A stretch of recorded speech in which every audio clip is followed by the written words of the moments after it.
Welcome to Tuesday Tips. Today's session is all about talk for writing, and as some of you might have guessed, we will be looking at the story of Little Red Riding Hood. We're going to take you through how we started with reading the story last week to finally completing the story planner and rewriting the story this week. One day, Little Red Riding Hood's mother said, "Will you take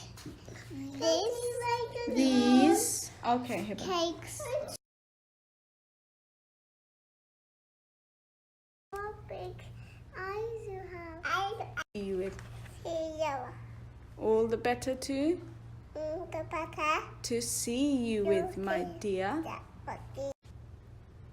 Grandma, what big teeth you have?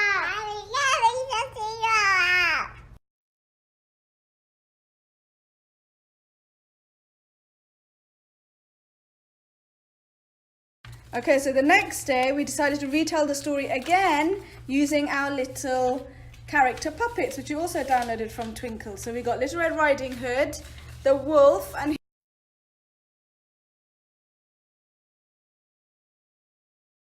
Once upon a time, there was Little Red Riding Hood.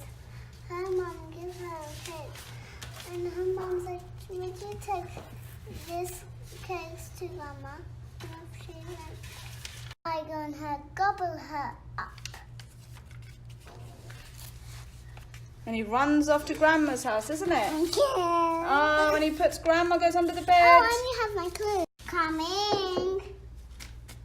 Grandma, what big ears you have.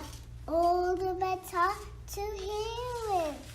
Grandma, what big eyes you have. Grandma, what big teeth you have. All the better to hear with.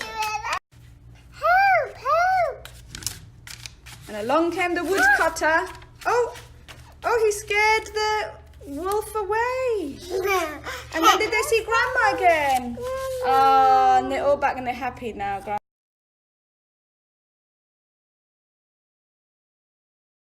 For our younger learners, so you see Hiba in the videos a bit, we actually set up this sensory play box with the path of, I think that's Little Red Riding Hood's house, and then a path leading all the way up to Grandma's house.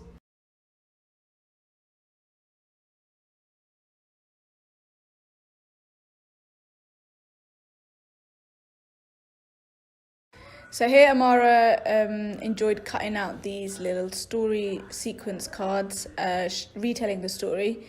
It goes on to a double spread here, and then she stuck it into the correct order, and we discussed a lot and talked a lot about again what happened. So everything we used in our talk for writing was actually part of a story sack resource that Twinkl has on their website. So this is something we also downloaded, which was the Little Red Riding Hood word mat.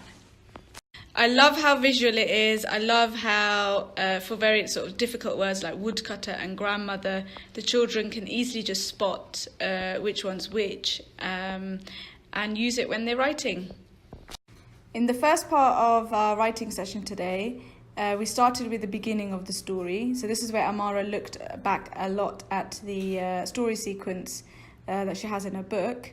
We started with the phrase "once upon a time," which I wrote on the board.